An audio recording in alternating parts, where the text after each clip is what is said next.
throw out the Bacchus wine and grab the champagne instead because it is Free Enterprise's third anniversary. Yes, it was 3 years ago this week that we were blessed with the randomized version of Final Fantasy IV that we love so much. I am honored to be here tonight for tonight's community race alongside the inimitable Zoe Vermillion. Zoe, how are you doing tonight? I'm doing inimitable, apparently. Fantastic adjective to use. Thank you so very much. This is exciting. This is the third anniversary. I've been around for less than one of these years. So this is going to be really fun, kind of looking back on a Blast to the Past-esque flag set back to the early days. So you're not going to see a whole bunch of the new fangled stuff that you kids use nowadays with objectives and stuff like that, but some pretty spicy flags from way back when. Distinct 5 and no dupes. What? Yeah, back in the day, the technology just did not exist to duplicate characters. So once you got a character, you were never going to get a repeat. This is specifically emulating the flag set we used in the very first Free Enterprise tournament, Highway to the Zenith Zone, the first number 1. And in that flag set, we had the Distinct 5 on. That was sort of the flavor of the time for the high-level racers. You had to deal with what you had as far as characters go. We can't perfectly emulate what we had back in the day. The shops were a little nicer back then with easier access to things like hourglasses that are a little bit more restricted these days.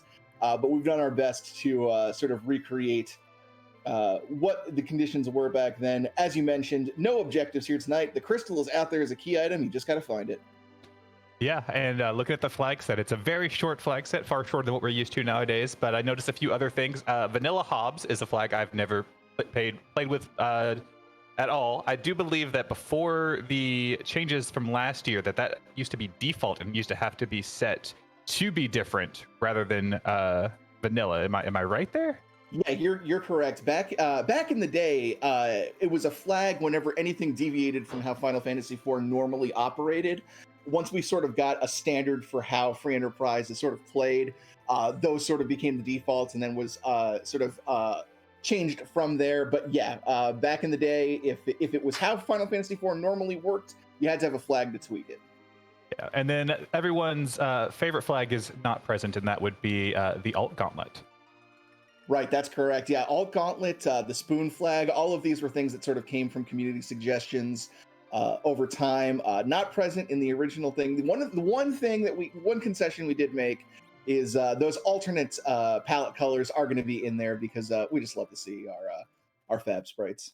Yeah, absolutely. Scala, great work on them. And I believe when we were discussing it, it's like we're still going to have fab palettes, all right?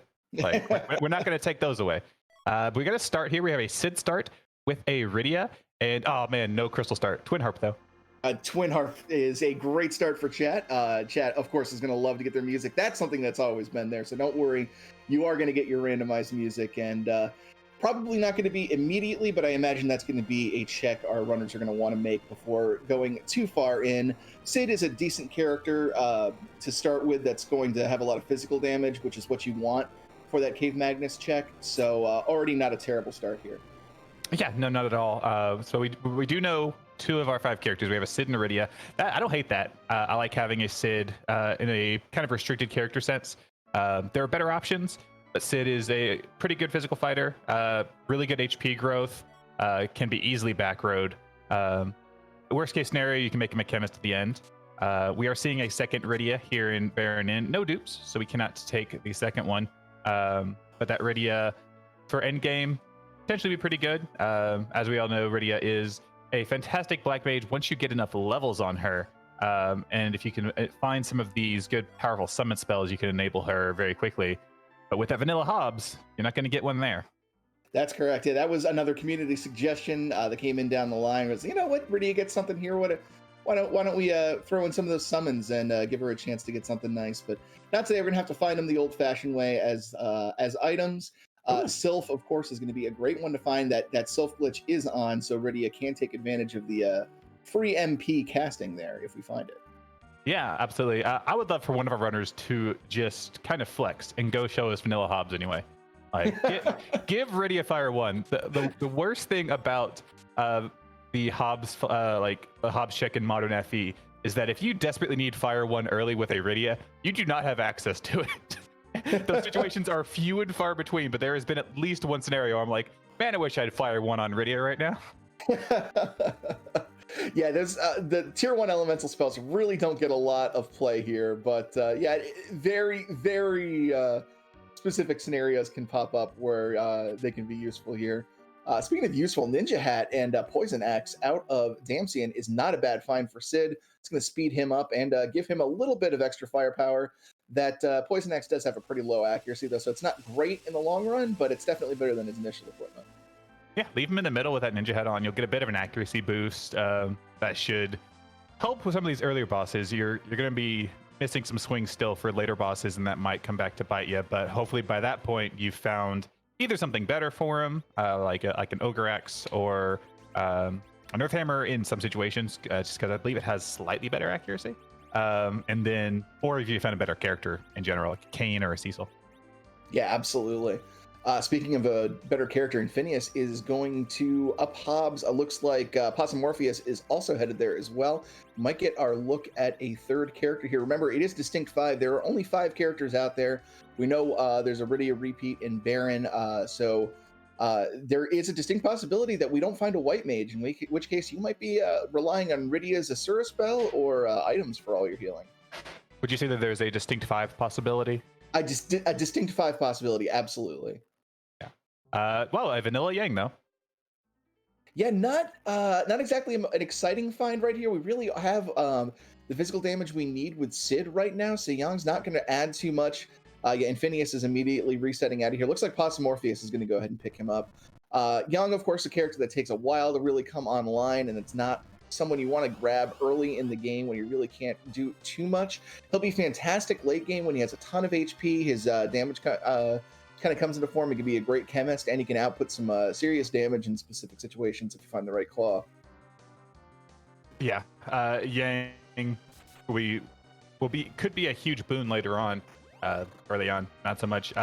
What is a good boon early on? I believe Poidrak is not only finding a bonus round here in Antlion Cave, also pulled a Sorcerer Robe from one of the early chests here in Antlion. So that's going to give Rydia some great defense, as well as some offensive and healing stats if she wants to be using Cure 1. Probably not. Just in case, you know.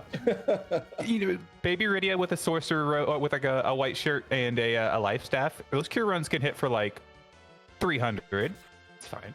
Oh, that's a saucy pickup there. That Avenger is a very nice sword if we can get a Paladin or Dragoon in our party to use it. Of course, only 2 slots left that the possibility is drying up, but if we can find one of them, they're going to like that Avenger.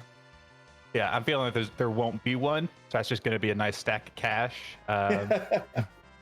But yeah, running out of character slots to get, say, a White Mage or one of these hard-hitting melee fighters, or even one of our utility mages in the form of Tella or Fu in key item locked locations. So it's going to be a pretty interesting party composition here. Really kind of wondering how the end game is going to go. Yeah, this is the kind of seed that I really kind of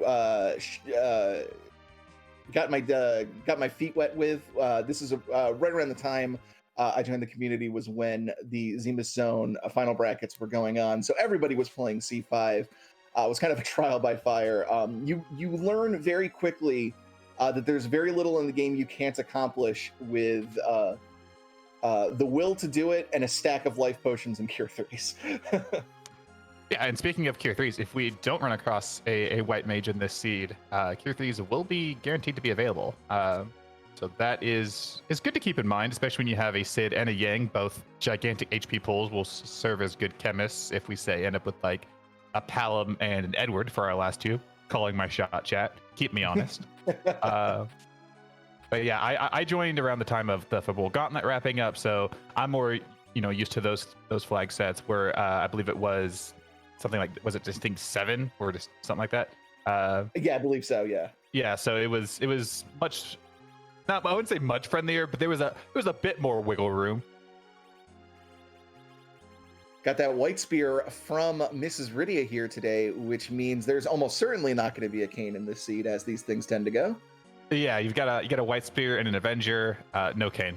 No Kane today, sorry.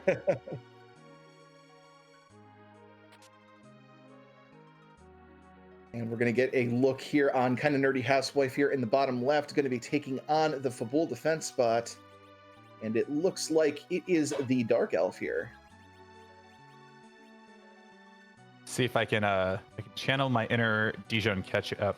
Hey Smapety, what does a pirate say when he drops his coins on the ground? I don't know, Zoe. What does a pirate say when he drops his coins on the ground? I'm waiting for it. Hey, look, Rydia's casting Cure 1. I should have drawn that out a little bit more. It's fine. I should have waited. I didn't realize how. You know what the most important thing in comedy is, right?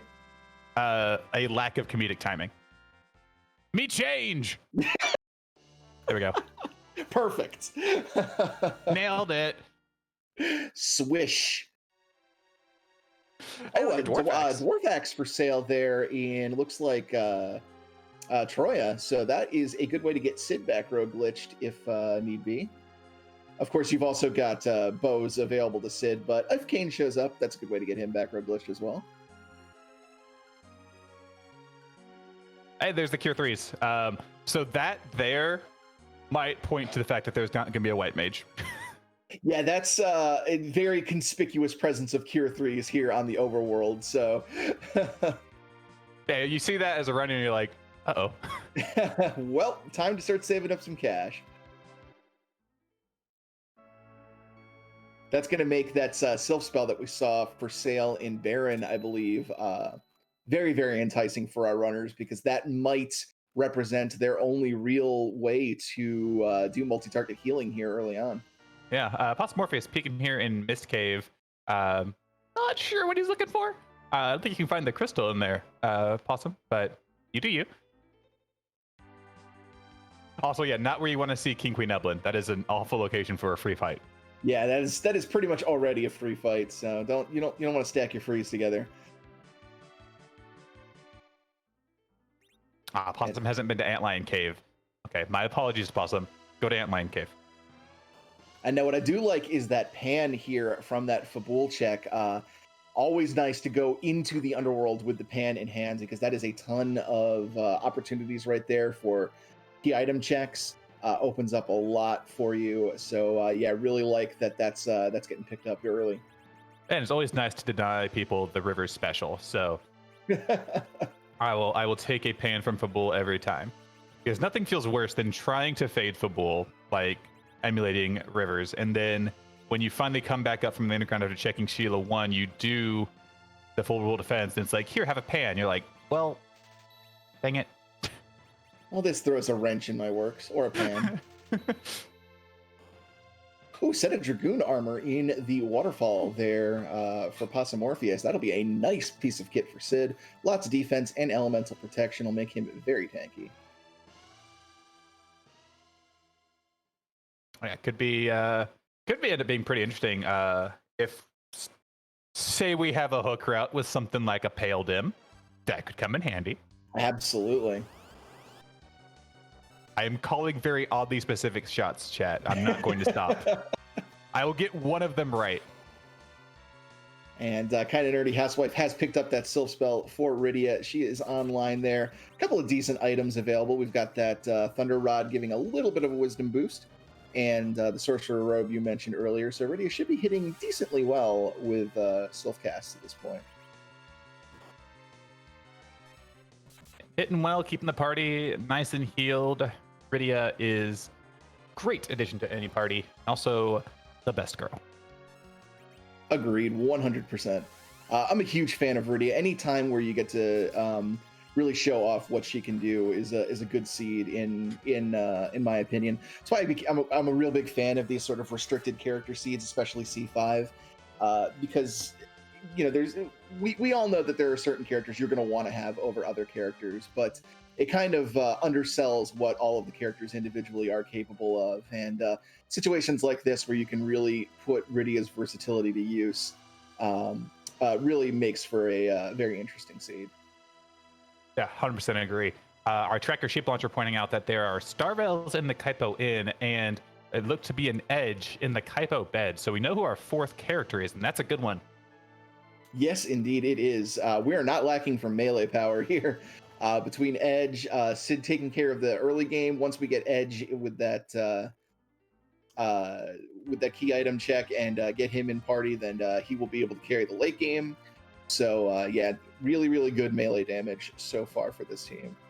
Yeah, and knowing that there's one in the Kaipo bed doesn't necessarily mean that we're going to need the Sand Ruby to get it. And any of the key item locked character slots will have a chance. And with a distinct 5 on, there's a good chance of it happening. But also great because even if this is a standard, that's only a 90% chance to find sirens in a gated shop. So if you wanted to do a grind, you can just steal them from the trap chests in Lower Babel, and you'll be set up there with a Yang, get a Thunderclaw. Things could go really well there. Looking real nice so far as if our runners are looking towards the end game, because this crystal can come at any time. Yeah, right you are. One thing we should keep in mind that I believe we have, the no no Dre drops. When we initially had free enterprise, we didn't actually have the drop tables properly set up for things, so we couldn't steal anything. And yeah, that no J drops on there to sort of emulate that, so we won't be able to steal the sirens. Right, you are absolutely correct. I had forgotten about that. Yeah, no, it's one of those conveniences that we sort of take for granted now. But yeah, we that was not something we could do back in the day. Yeah, also the fact that T Junk is on, I keep seeing stuff like mallets, and I'm like, what is happening? Oh, right, T Junk.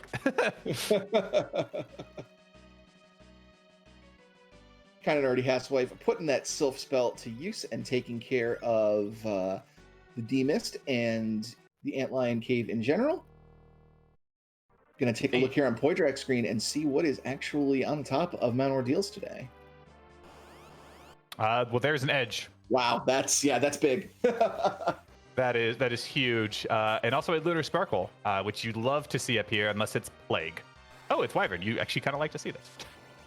Yeah, not the worst place to find Wyvern, as long as, oh, Rydia dodges it! Wow! This still better kill though. It'll probably need to. I think it's enough damage. Yeah. Oh yeah, that's plenty. Rydia best girl, like we were saying. Best luck. For those that maybe don't know, had that not done enough damage to kill, summoning against Wyvern will trigger a Mega Nuke counter. So I'm not sure if she would have been lucky enough to dodge twice. Poydrak is probably wiping a profuse amount of sweat from his brow right now. Yeah, you swing with the Sid, you go, Sid's got this. Wyvern doesn't die. Oh no. Yeah, 1,000 HP at that spot is difficult to do in one shot. But yeah, like we said, Rydia, when you got enough wisdom stacked under this early, she can handle it. Yeah, I always confuse the HP in that slot with the HP in Baron in, and I don't know why I do that. But I'll swing at something in the Ordeals 3 spot and just go, why isn't it dead yet? Please die.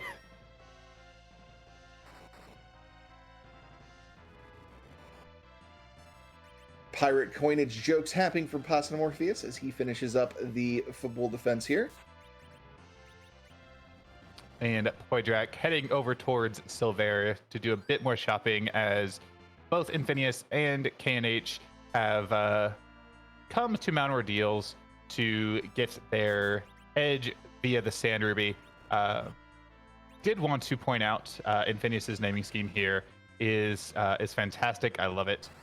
It is Australia Day, and to do my best to remember what I was told, it is the names are Aboriginal in origin, and it's regarding the promotion of the there's a word I'm looking for here. Solidarity. Solidarity. Yes, there it is. Solidarity with the Aboriginal tribes in Australia. So I can do the words. It's okay. Promise I can very, do. very difficult. I can do words good. You did fantastic. If Infinius watches this and I got something wrong, please feel free to let me know. There we go. Scala has a link in chat. Reconciliation. That was the word I was looking for. Okay, I didn't even have the right word. Never mind. You had the right spirit, though. Infinius picking up the Sand Ruby. Let's see what kind of luck he has with Wyvern here.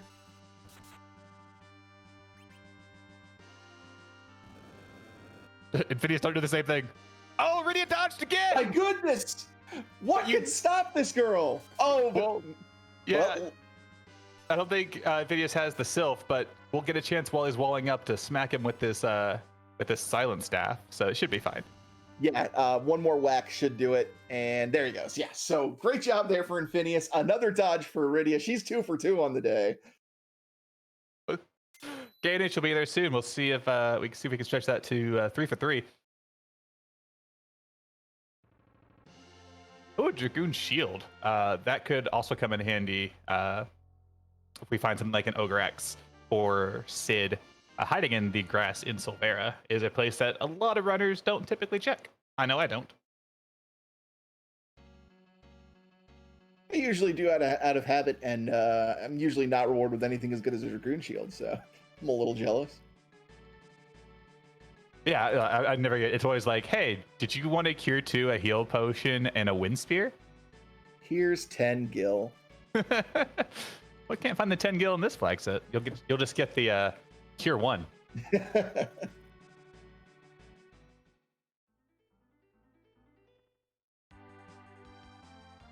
And Kinda Nerdy Housewife is going into the Kluya Shrine, about to get her Sand Ruby, and we'll see what kind of luck her Iridia has.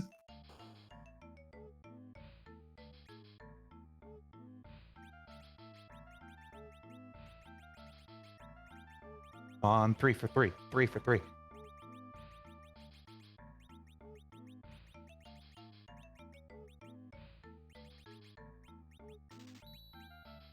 There's the Mega Nuke. Oh no, got tagged. Well, Wyvern 1, Iridia 2.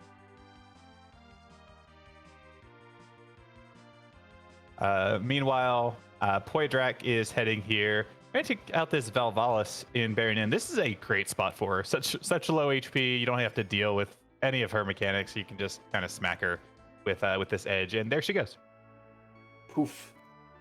Yeah, one of the nice things about Edge is even if she were in a nastier spot, Edge's Dart Command has 100% accuracy, and we found more than a few shurikens at this point, so he can throw things at Valvalis and do just fine damage. Infinius, it's the Sand Ruby, not the Twin Harp, not the Pan. Those are 2 other people in beds. There's too many people in beds in this game. It's hard to keep it straight. Also, in the Kaipo treasure spot, the one treasure spot in Kaipo, there was a rune axe, which is kind of nice. Yeah, it doesn't have the greatest accuracy, but it does have a massive attack damage, and also has that inherent bonus against mage type enemies, in addition to the bonus it already has against giant types for being an axe. So, whoa, there's the crystal, and there we go. All right, so now we need a pass or a darkness crystal. That is how Oh None goes, y'all. This is the way it was back in the day. So yeah, just a step away from go mode here. Just has to find a way to get to Zeromus, and then of course get his team ready to go. So with this party setup, one thing that definitely didn't exist back in 2018 were 1200 HP strats. That's true. And we have easy access to cure 3s. Right. As we sort of restricted grinds more and more, 1200 HP strats kind of evolved out of necessity, but those do exist now. People have determined them, so if we might want to see a skipped grind, it depends on where and if we find sirens anywhere. Yeah, just looking at the party, you've got a Sid and you got a Yang. If you wanted to do it, those are the 2 best characters to set up for 1200 HP. And I kind of feel like Poydrak coming back here for this Yang right now might be pointing at the fact that, okay, let me just go ahead and get this Yang, start getting some levels and some HP, so once I can find my darkness from my past, we can just go. Yeah, I would not be surprised if that's something that he makes a play for here. Absolutely right. And Phineas is on the way to Cave Magnes, going to be giving us music as well as the key item check. We know this won't be the crystal, but it could be one of our other two, well, one of the two possible paths to Zeromus, which would put us as the commentators and the viewers in no mode. Yeah, and we still don't have a path underground either, so we're still looking for a way to even move to someplace other than the overworld at this point. It has to be here then, doesn't it? I believe so. I think we've seen every other check, so this either has to be access or has to be leading to a another key item that does give access. Yeah, so either Magma Hook or Earth Crystal, I believe, are our only options to come from this location. Yeah, I believe you're correct. Well, no rat tail because we don't have the hook yet to turn it in. Yeah, the hook tail would have been underground access anyway. So, sheep launcher, our tracker pointing out. Yeah, the Baron key would also be valid. Yes, thank you. I can't speak for Smapety, but I am not the brains behind a restream unless I'm in the restream chair.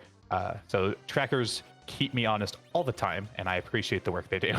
Yeah, no, big shout outs to everybody behind the scenes tonight. Niabari doing the restream, and of course Sheep Launcher doing the tracking, getting everything ready to go. Without them, we don't have a show. So please show them some support, chat.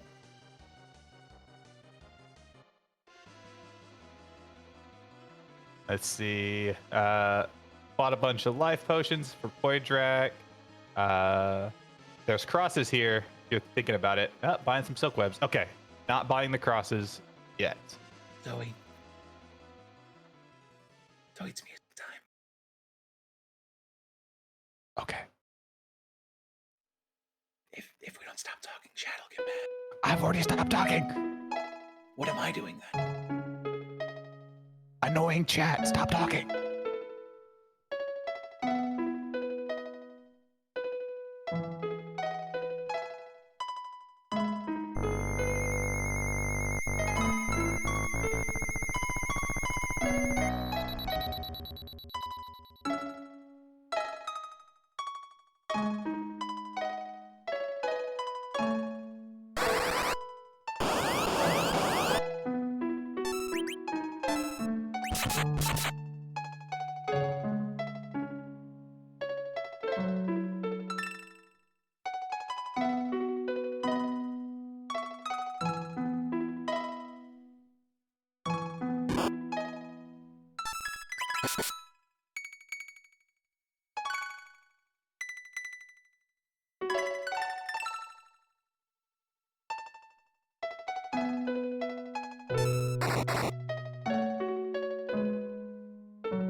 That was actually pretty beautifully timed there with the end of the song. So big shout out to Infinius for that. Yeah, I saw that blue robe and went, oh no, our manscape began to be quiet for a while, but no, it's fine. I want to say I was just kind of having flashbacks to a couple of weeks ago when we had two seeds in the same week that had all gauntlet there that was required there at Harp. But just a bit of a water hag and some FF8 music, I do believe. Very, very lovely. Yep, it was Eyes on Me, and especially appropriate since we have the Renoa-colored Rydia sprite in the party today. So the seed has a sense of humor. And we got our magma key from that, so we do now have our path underground. We'll open up the world a bit more. We still don't know who our fifth character is. Maybe they're at Dwarf Castle, but we do have that Pan, which I imagine after maybe checking the Feymarch freebie is going to be Infinius's first check. I wouldn't even be surprised if he does that before doing Baron in, maybe trying to double up on the value. Hopefully he doesn't fade that too long. Oh, that was a cursed ring in a Magnus chest. Yeah, that's a very nice pickup there for Poydrak. He's already got his eyes set on the end game with that crystal in hand. So he's probably very, very excited to find that cursed ring so that he can properly set up his agility here. Which, if he's going to be going for something risky like a low-level strat, that cursed ring is going to be a huge part of that.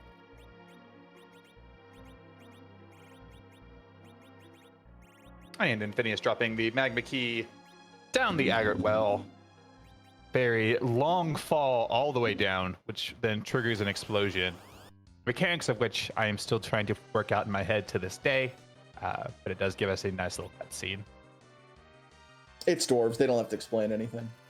I feel like it's just like a dwarf just catches the key, tosses it to the side, and presses a button. Like the key actually didn't do anything. It was more of a signal. He just looks it over. He's like, "Yep, that's the right key. All right, blow it, folks." Like I remember as a child, I always thought that it was like a stone that you dropped and it landed in like this very particular crevice and maybe blocked some magma that caused the explosion. But I think it's just a dwarf down there with a button. I want to say in the updated translations it is some sort of stone, but played so much Free Enterprise that I can't remember what the real translations say these days.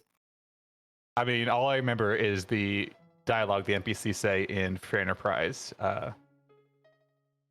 which is fantastic all the way around the board. But if you ever play Push Me to Jump, go talk to the frogs outside Troya. You'll get a nice little Easter egg there.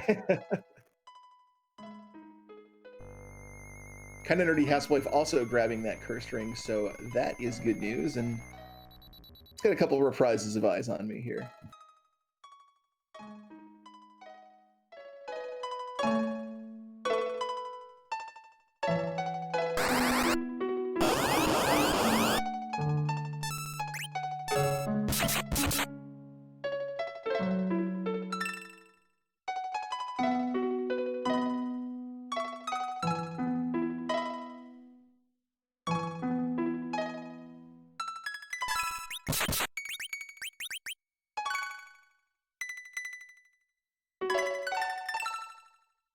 I interrupt the nice music to say that we are in no mode. That was a pass from the Sylph Cave.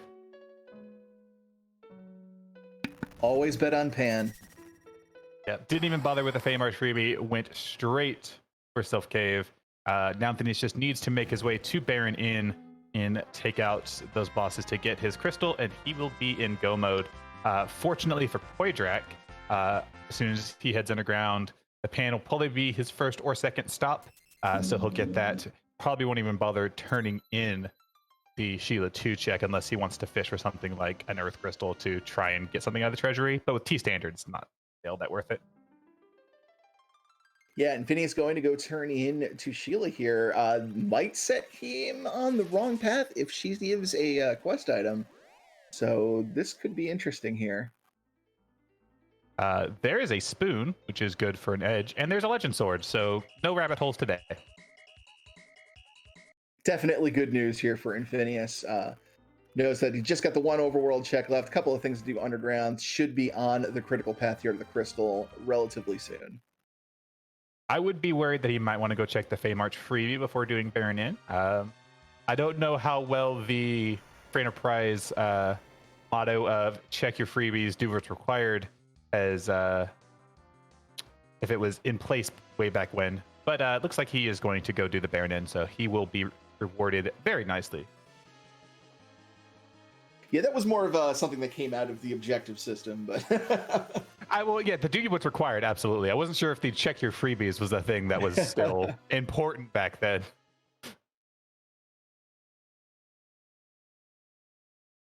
Playing musical chairs with Infinius's party.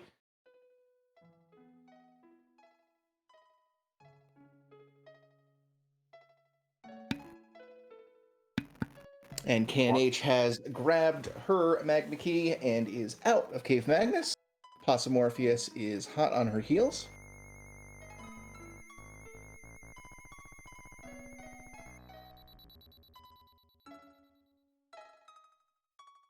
And with Pan in hand, Poydrak is going into the underground, and depending on how he decides to make the checks here, could be our first person to actual go mode, but he is going to take a step into Dwarf Castle here. Let's see if he's checking the shops or if he's going to make a play on the boss here.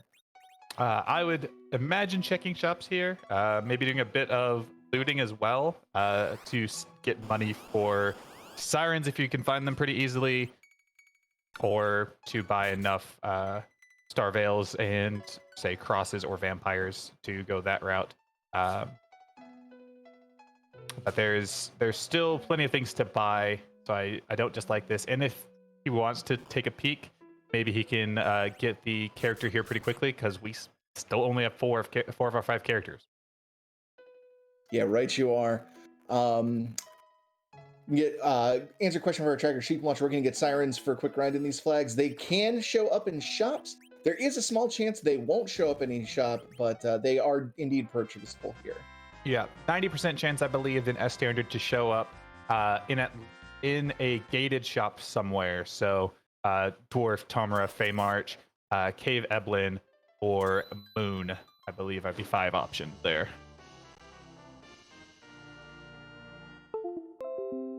I think that's it. Yep, I believe you are correct.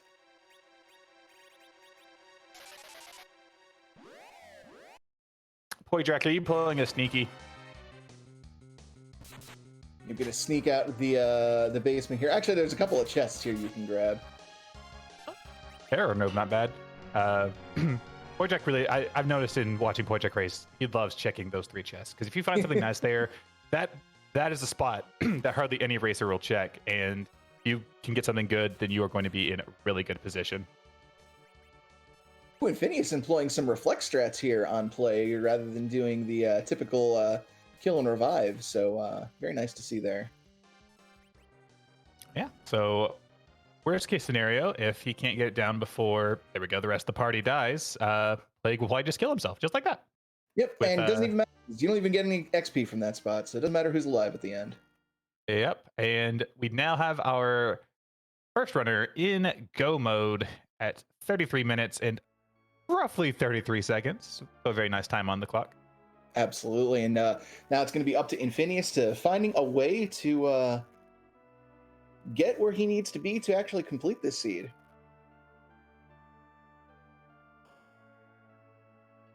And we have simultaneous mountain destruction from Culinary Housewife and Possum Morpheus after they have dropped their Magna Keys down the Aggregate well. That's kind of striking. Looking at their key items, the only thing that Possum Morpheus has done extra would have been that Baron in check.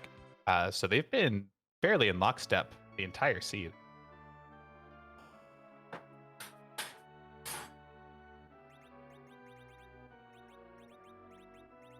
Job Dwarf checked and believe it was a psychiatrist. Is Sheep Launcher confirming there? Yeah. So yeah. Noble Dwarven profession, need a lot of those in the can get a little gloomy in the underworld. And Possum Morpheus heading straight down to check the Feymarch freebie. Could be interesting. If this is a Darkness Crystal, I wonder if Possum Morpheus bothers to check the pan. Just thinking, okay, I've got go mode. Do I even care? I'm probably not going to get to 10 key items. But it's just a rat tail. That's a vanilla rat tail.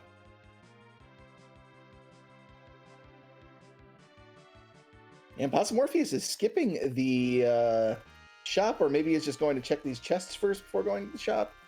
Which is interesting because we still haven't seen any sirens available for purchase just yet. Yep. Might take a peek at the bosses, reset, and then check shops before leaving. That would be what I would imagine is going to happen here. Bahamut and then Alt Gauntlet. That is one of the friendlier spots for the Alt Gauntlet in relation to that boss spot's relative strength. I don't hate to see that. I just hate dealing with all the summoners. I mean, we have a rune X. Are they mage type enemies? I believe so. So yeah, that would do some serious damage to them. That's a good point. I think we also have a mute knife floating around somewhere. Someone does, I believe. Oh, it's just regular gauntlet. We talked about this. Gosh, I've gotten so used to. we just so used to the alt gauntlet. No, that is just the regular gauntlet. Yeah, we talked about this at the top of the stream, and it just goes to show that after so many years of alt gauntlet being the standard, that we've just completely forgot that you can play with it being the actual football gauntlet. Yeah, it inherits the stats just like a regular boss, but not terribly threatening enemies there. Yeah. So yeah, that would, in that case, that would make that a relatively benign spot to fight the gauntlet there. Yeah, no, It'd be a lot of HP to slog through, but yeah, not that scary at all. Poydrak is deciding to go Bop, the Sylph's going to get his pass and be in go mode as well. KNH has already gotten her pass, so that puts 2 of our runners in go mode and 2 of our runners 1 piece away each. So now is the interesting thing is how are you going to level your characters up? Because there are 2 shops we don't have access to. Either of them could have sirens, not guaranteed to have sirens. We still don't know have a darkness crystal, so that's going to put the D machine grind out of reach. So honestly, even though they're in go mode, they still might just need to key item hunt here for a bit. Yeah, key item hunt. Maybe even just try, if you wanted to go 1200 HP strats, you could just key item hunt until you get to a point where you have the HP threshold that you want. Or if you want to maybe find a darkness crystal, hopefully you can get your 5th character on the moon. There's a lot to be had here. And also, for those that think back to my character predictions of being Pelham and Edward, I was not wrong so far. His Edge's name is Edward. That's true. Yeah, this game has more Edwards than you would ordinarily suspect. Edward Geraldine Edge. So dumb. I actually liked the idea that 2 playable characters would have the same name, because that happens a lot in real life. That you run into somebody who is going to tag along with you. You've got the same name. But Edward's name isn't actually Edward. It is for us. Oh wow, and Phineas doing some random encounter grinding here in the underworld. Yeah, over at the Egg Peninsula, looking maybe to just get an egg or 2 from a random encounter to get up to an HP threshold. That would have to be the play, I would think. There's no way you're going to get a substantial egg grind from trying to force them, but if you just need a couple, it can happen. Yeah, it looks like very quickly discarding that strategy, and is going to go check Dwarf Castle. If I do Dwarf Castle and we get Edward as that 5th character, that does put Eddie strats on the table. That is true. It would do that indeed. Mom Bomb here in the first spot of Dwarf Castle. This is one of the spots where I just go, could you be somewhere else, please? I don't hate it, but it's obnoxious. Yeah, this spot already has the combined HP total of all 6 the Calcabrenda dolls, and then you're adding on top of that the bonus HP that Mom Bomb just always has with her, and that is just a lot to have to plow through. Especially when your Yang is doing a sizable 74 damage.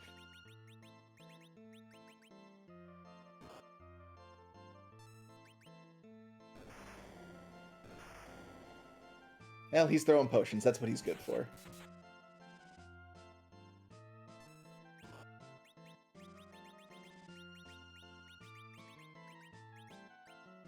Rydia giving Mom Bomb a taste of her own medicine, using a kamikaze to self-destruct on Infinius's side there.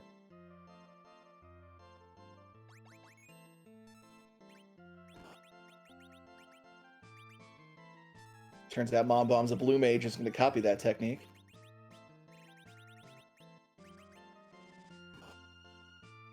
And Kind of Nerdy Housewife heading into Baron Inn, and it looks like she's going to be on the right track to go into go mode herself here.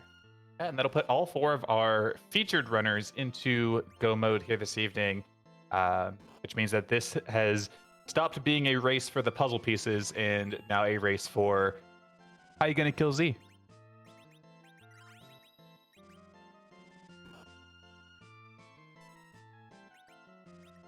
You should point out that in addition to our 4 featured runners, we do have quite a number of people racing here this evening.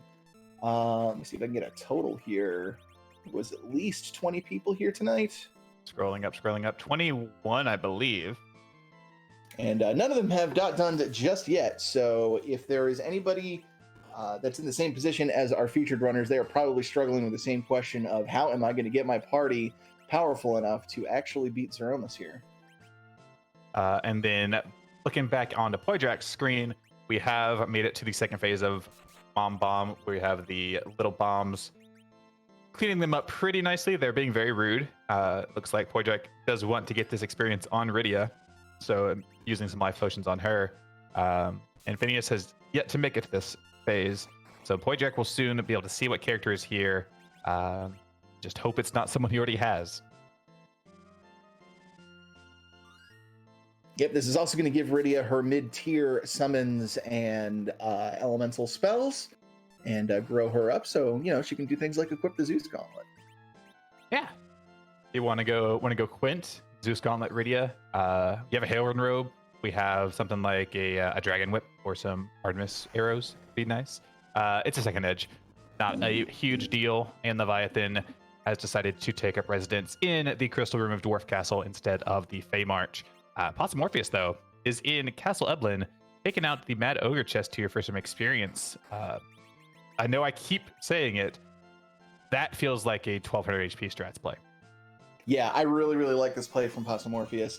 Good XP here and some really decent rolls at some loot here. Hey, there's the Dragon Whip. We were just talking about Berserker Rydia strats. That's we've already seen the Heroine robes. That's two pieces of the puzzle there. Yeah, just need that she Zeus can make Gauntlet. a pretty mean frontline fighter. Oh, there's a tiara that goes on her head. Yeah. Rydia's getting all the loot.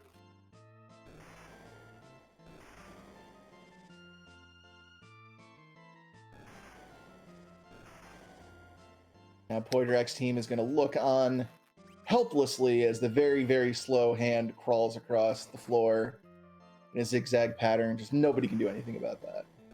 Who knew that Golbez was such a huge fan of the Addams family? I heard he had a thing for it.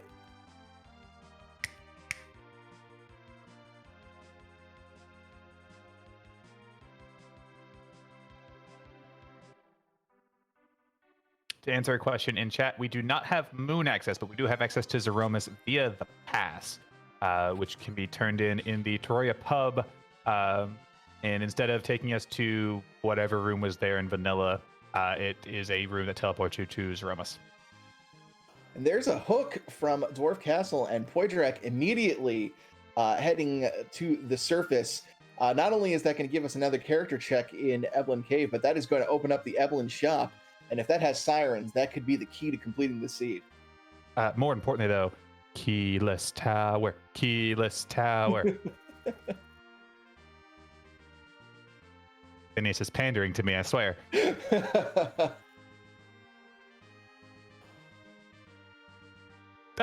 You don't hate to see a moon veil, I guess.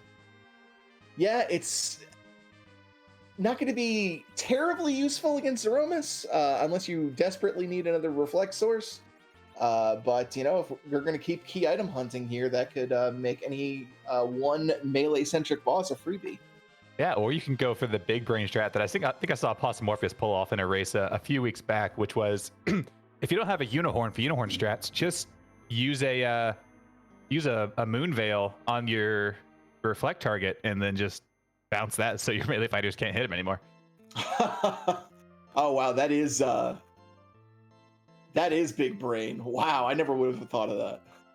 It was pretty hype when he pulled it off. I believe he was on restream that night. It was very, very exciting to see that. And that is no sirens in Eblin shop. So either they are on the moon or they are nowhere to be found in this seed.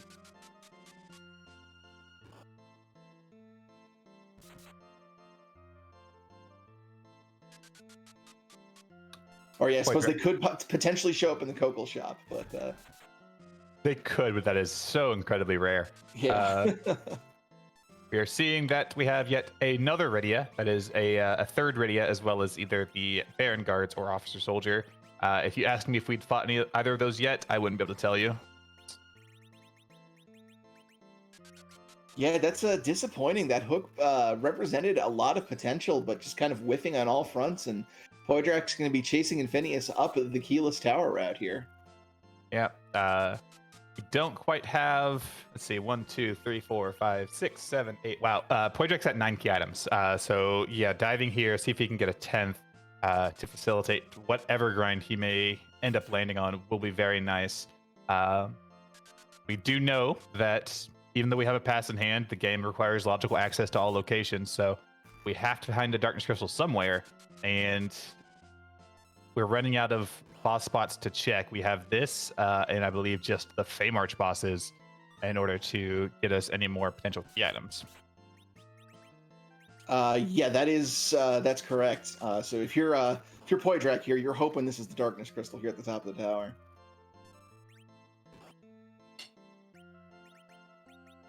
Well, it depends.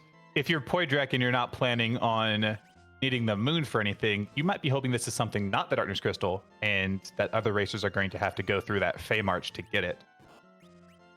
That's very true. That's very true.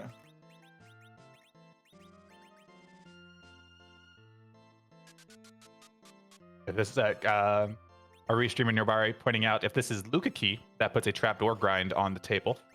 We do know where there are star veils to facilitate that grind, and that's something we haven't seen a lot of in modern free enterprise, but in this sort of flag set where your go mode can come at any time and you're just desperately scrambling for any sort of grind you can find, doors are perfect. Yeah, it's definitely one of the more irritating grinds in the game. It's certainly not fast, but it might be one of the only opportunities our runners get. If that Luca Key does show up, I'd probably jump on the opportunity to start grinding doors, yeah.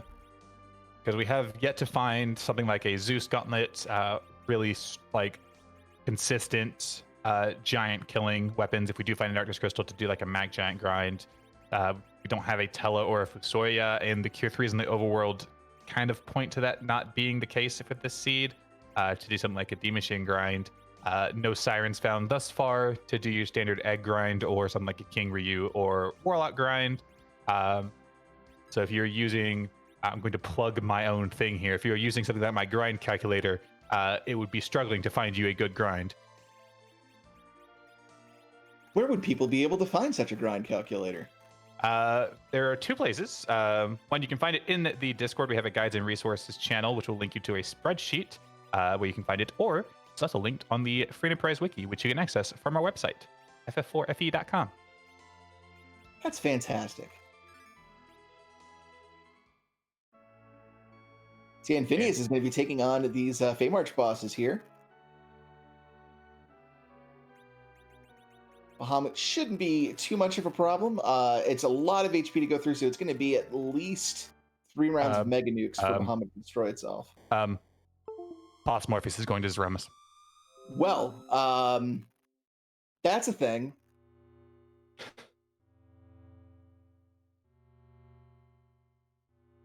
I want to see this. This is extremely unexpected, but okay, so while we were talking and I was plugging a thing, did anybody see Posmorpheus maybe grab a stack of crosses or vampires? What's his play here? I imagine he has one. Posmorpheus is a fantastic runner and wouldn't be coming here without a plan, but I didn't see it formulate. He's got crosses. Yeah. Okay. Well, I guess we're going to be asking this question a lot sooner than we thought we would, but Zoe, what does that Z flag mean? That Z flag means that, even I can't remember when, so don't quote me on this part, so I'm just going to kind of flub the time here. For a while, we've been asking with Zeromus, because we can't randomize him, because we can't put him anywhere else, he's just too big, too bad, we don't want to change his boss scripts because we want to keep things vanilla. We have to make it different because fighting the same old boss at the end of a randomizer is very boring and very stale. So we get to ask this question, which I have just weirdly talked all the way up to. Whose butt are we kicking tonight? Yeah, we have asked that question since at least last Tuesday. Okay, Z has been randomized since the very start. I didn't want to say a wrong thing, so thank you, Scala. I'm learning to not say things that I'm not 100% confident in. Oh, that's a big doggo. Oh. That is a big doggo. That is a enormous sprite that I do not know the source of. This is a Suikoden sprite, I believe. Ah, excellent, excellent. You cannot pet the dog in Suikoden 2. Thank you, Invenerable. And yeah, there won't be much petting of the dog here tonight either. Instead, there is going to be some reflected items and some nerfed Big Bangs.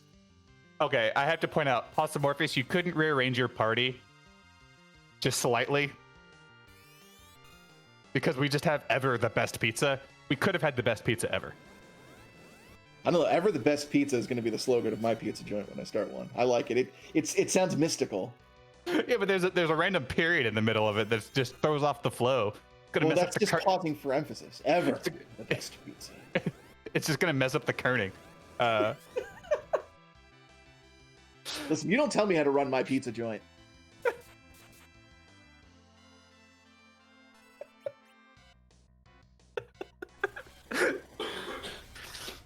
I'm fine. Yeah. It's always a pleasure to do commentary with you. The amount of fun we have, it should be illegal. So this is going to be the long haul here for Possum Morpheus because this is a very, very, very, very long strategy here. Okay. So speaking of other things that were happening, right. Darkness was at the top of tower.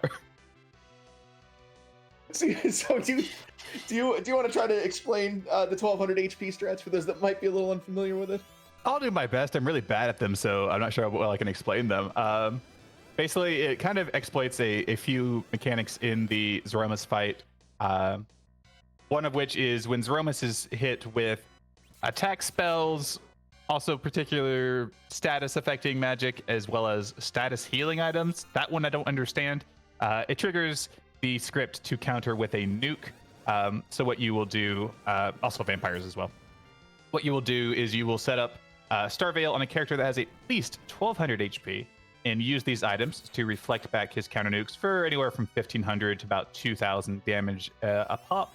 The reason the 1200 HP threshold is important is because when you are using these items, it will nerf his Big Bang attack, and a nerfed Big Bang will cap out at about 1200 hit points. 1200 hit points tends to be a safe hit point threshold to do this at.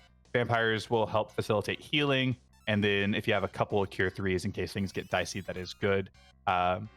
With the vampires, you're getting some additional damage, but you don't want to use them throughout it because they do direct damage and will trigger the refill. So at about 40,000 hit points of damage that has been done, we will see Possum Morpheus switch over to use crosses, which will not deal direct damage, but will still trigger the counter nukes to finish off the fight. Does that work? Very beautifully done. The one thing I would add is that the advantage to here, because since everything is being reflected, you do get that HP refill skip, so you don't have to go through his entire HP pool, which is the one thing that keeps this fight, this particular strategy, from taking absolutely forever to only half of forever. That is very true.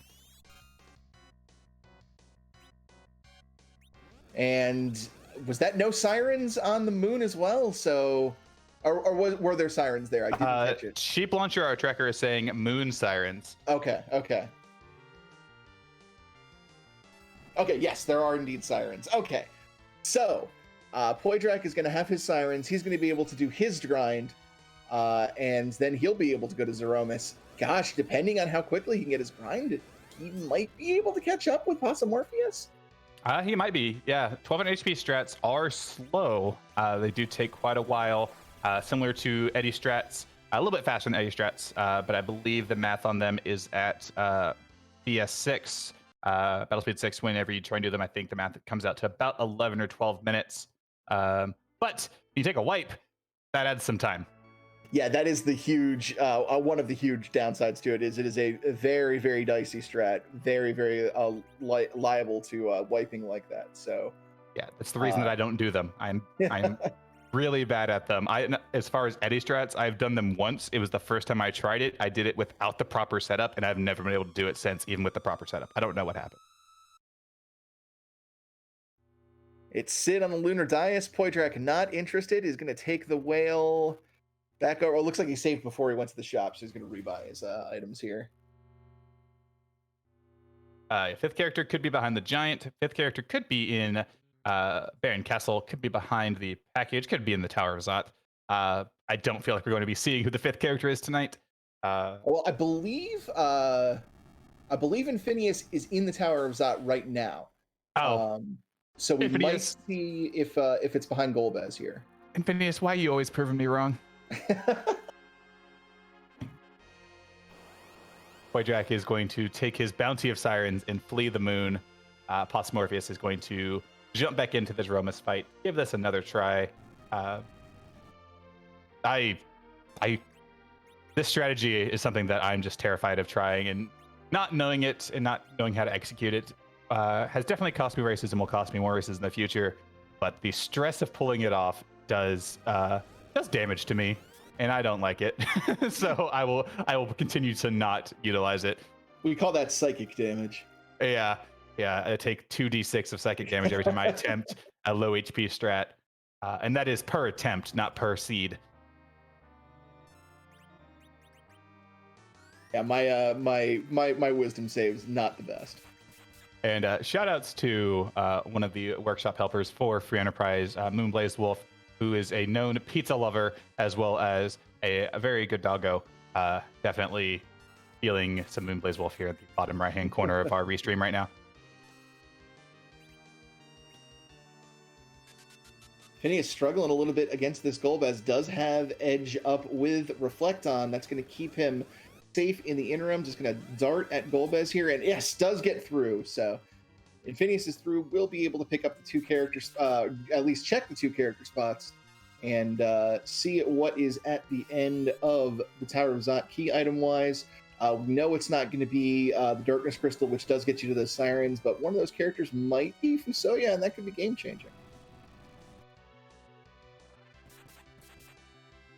Soya would throw a bit of a wrench in this, just as far as complicating the way that this seed could play out. Things looked fairly straightforward for a while, and we could see some pretty major divergence, as we already see Poydrak cracking some eggs here, and Phineas finding the 4th Rydia of the seed. We just can't get enough Summoner. Nope, not enough Summoner whatsoever. Classic Siren Coffin grind, though. Going to be reaping these eggs, not cooking them, not scrambling them. I've never had a reaped egg, but I hope it's delicious. Well, that's a Rydia and an Edge. More dupes, nothing new. So doesn't look like Zot is going to pay off too much here for Infinius. If this leads directly into something like the package or the Baron key, and you really want to fish for that 5th character, that would be nice. But I feel like this is going to result in something like a Crystal Sword, and you're just going to be like flipping a very small table. Yeah, it looks like Infinius is forward thinking here, going to be offing Rydia to make sure that she is going to be a suitable anchor here. Doesn't want to get any more experience on her. And while our 4 racers have been on here, we do have our first official finish here in the race. PK4787 finishing with a time of 1 hour 18 seconds. So big GG's to PK for being the first to unravel the details of this seed. Huge GG's to PK. PK, I'm going to bully you on the restream for a second. So if you ever watch this restream, get wrecked, nerd. PK was one of the comms in the first race I ever watched for Free Enterprise, and definitely had a non-zero impact on my desire to learn the game. PK and Dathis were the comms for that race, and they both made it very accessible for me to understand as a new player. So big thanks to both of them. I would not be here right now without them. All comes full circle. Yep.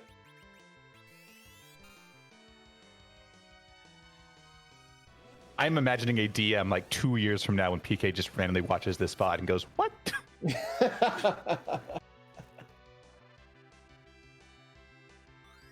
But yeah, as Scott said, so much love in the community. This is a really great group of people to play games with. So definitely join Discord if you haven't already, and any of this looks interesting. We'd love to have you.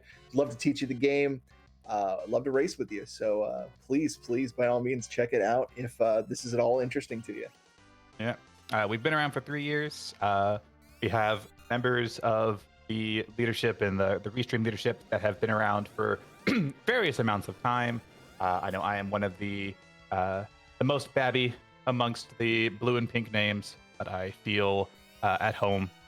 And something I thought this morning, which I'm going to continue to be cheesy as we wait for someone to beat Z, or we wait for further developments, was I put a lot of this community because I love it so much, and it only dawned upon me this morning that the community might value me as much as I value it, and that brought a tear to my eye.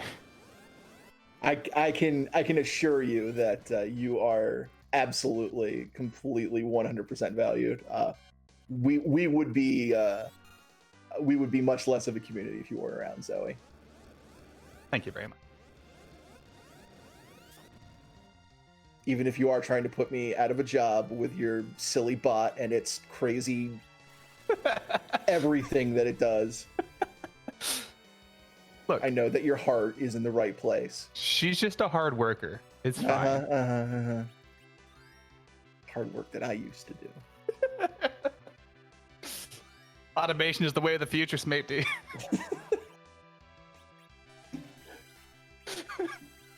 Back in my day, we didn't have no bot automation and we didn't have no dupe characters.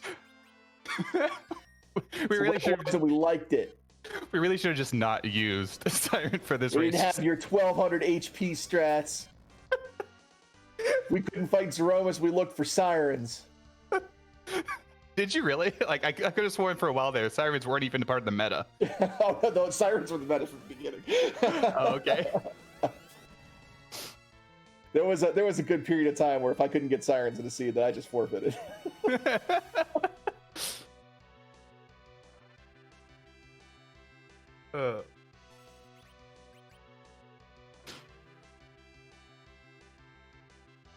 We have fun here.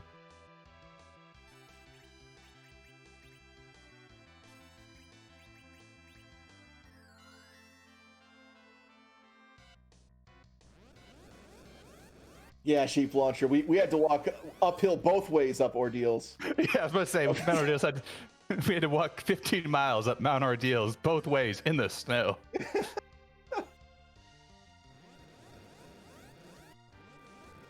So yeah, already you can see the value of Young here in the end game. His HP just kind of skyrocketing into unbelievable levels here. He's going to be a phenomenal chemist. It's going to take multiple big bangs to take him down, and that is a huge benefit. Looks like Poydrak wants to get all the way to nuke on Rydia, which is going to take a lot of XP, but will definitely help in his damage output here. Absolutely. And it would not be a restream where I'm on commentary where I don't get to point out a fun fact. And the fun fact for tonight is Yang is about 1,000 HP away from his maximum because of a oversight in the programming that just stops giving him hit points as he approaches about 6,000.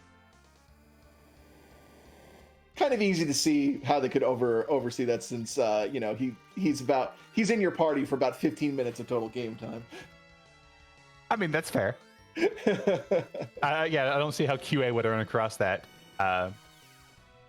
It also still very much confuses me why Palom and Porum have spell lists that allow them to get access to White and Nuke at level 50, 52 whenever, they're gone, typically before they even get like their level 23 spells.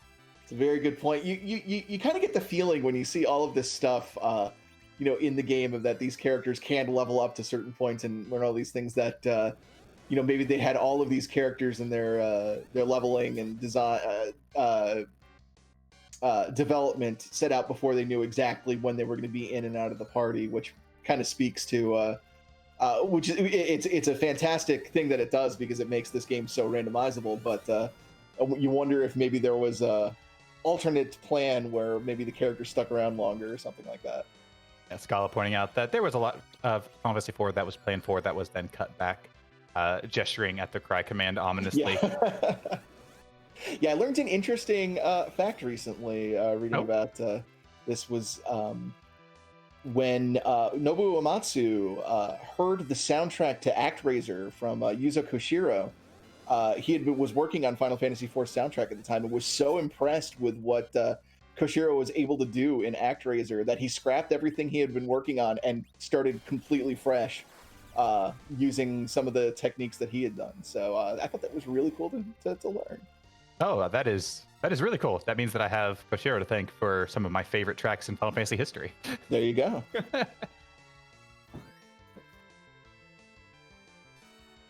Oh no, Scala. Scala has now learned that there is a whole missing OST out there. The hunt begins.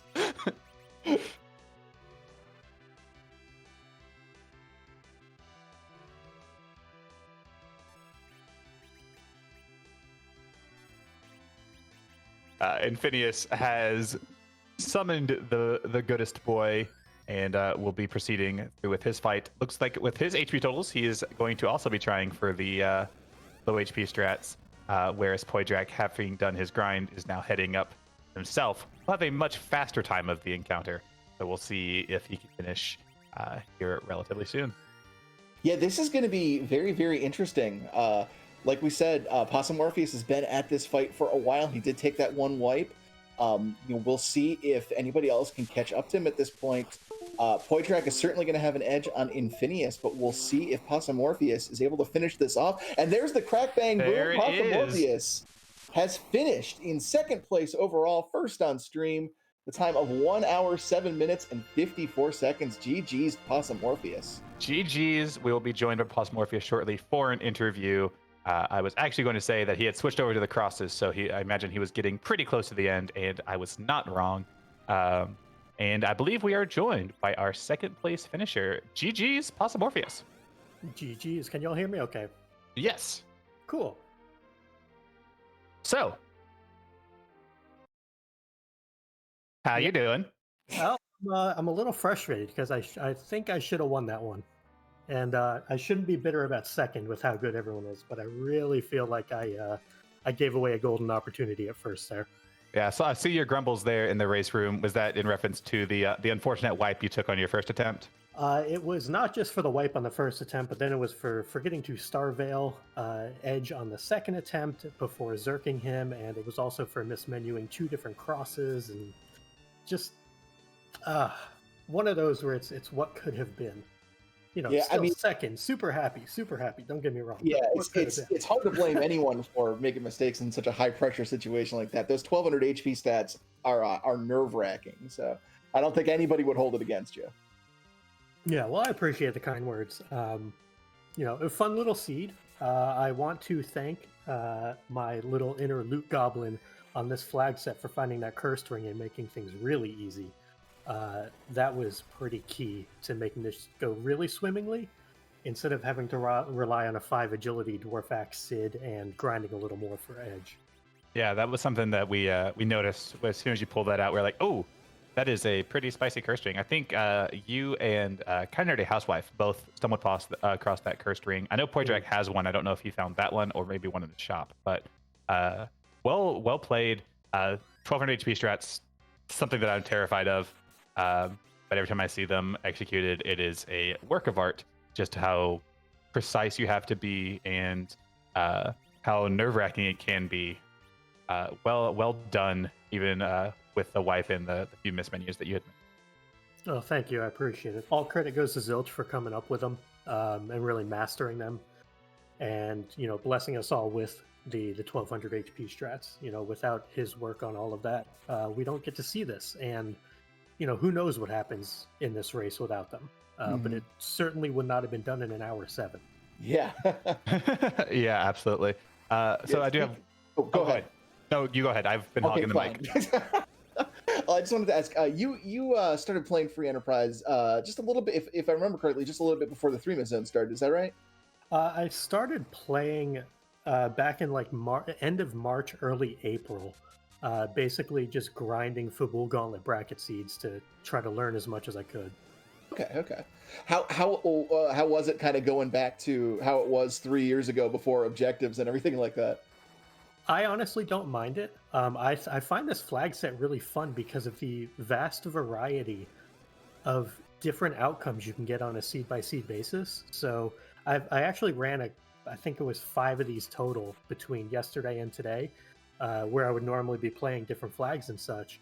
And I had regular siege where you grind, and some where you do eddy strats, and some where you do 1200 strats, and kind of got the full experience. This is actually the first one I've had a magma key on. All the rest were hook seeds, so that was nice at least. But it's really cool to see how it would have been back then, especially without these newfangled strats. Yeah, absolutely. And for the records, maybe that was the same question I was going to ask, so I'm glad I gave you the mic. Because Pulse Morpheus and I started playing at about the same time. I think I've got him edged out by about a month. But we're both from kind of the same wave of football gauntlet babbies. So this is a great flag set to look back on, kind of how things started with some slight modern adjustments, just because of how we can't revert some of the changes. Well, and I think with a lot of those changes, you don't want to revert them from things I've heard. So, yeah, from talking to Flurry a little bit, some of the settings were a lot more difficult back then as well. So, or excuse me, a lot easier than even. And so we have the challenge of like S standard gating tier 5 items in shops and things like that, where they used to be available on the overworld. So we actually have it harder now, from what I'm told, than we did. Yeah, you don't want to know how cheap hourglasses used to be.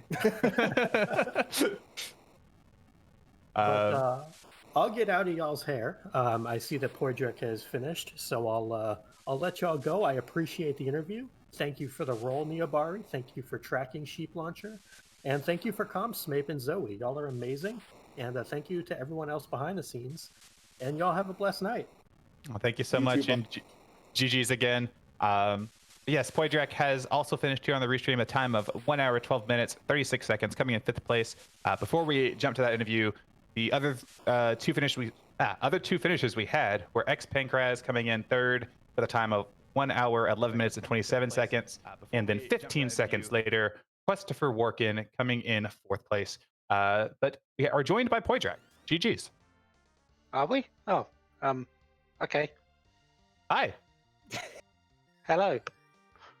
How are you?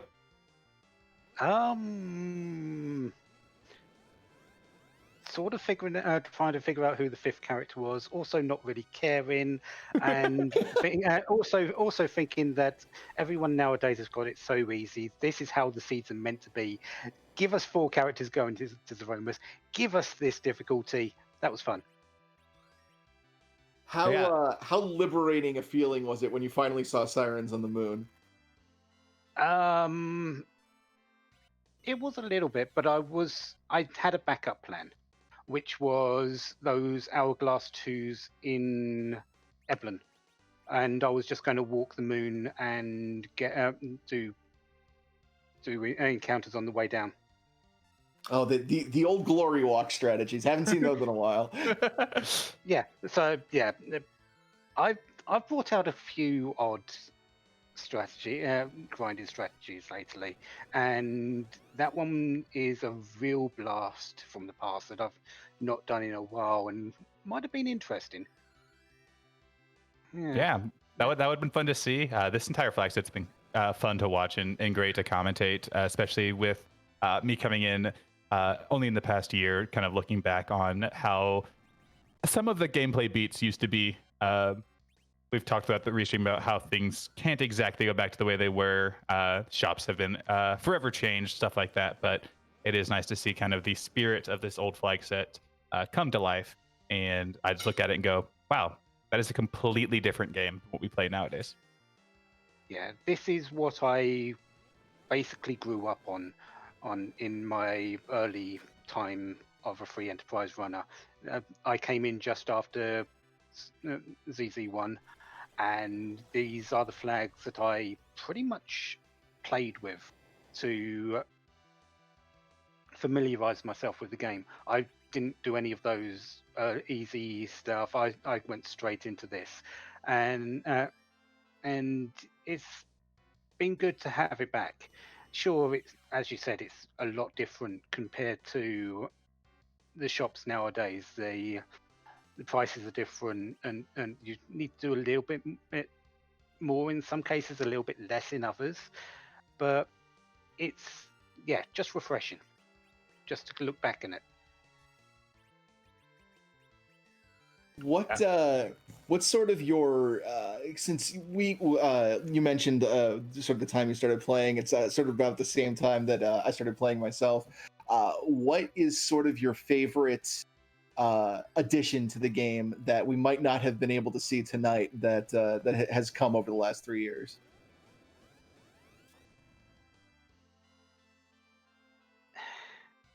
That's difficult to say because there's been so many. There's been the objective system, there's been the fab palettes, there's been the little quality of life features that have been added into the game. There's been the her flag, the original her flag, the bomb, the package sprite being randomized. There's been so much. Yeah, the addition of dupes. There's been so much. It's just very difficult to say in one thing to that because they've all been good. It's all been a big learning and process for everyone. It's especially the developers. Balance is a big thing to play in this game. Just trying to get things interesting, but keep it to the familiar Final Fantasy IV that we know, which is the spirit of how it was. This randomizer was created, and how I think it's still there, just chaos. The chaos will always be there, which is a comforting thought. Yeah, it's been a great ride for me for the last 2.5. Is it 2.5 years for me now? Close to that. Yeah, close to it. So, yeah, and I'm hoping that it continues for a good while to come. So I'm looking forward to what the developers have in store for us. Scala with her fab palettes and Zroma sprites and probably a few other things she's got under her belt somewhere along the line.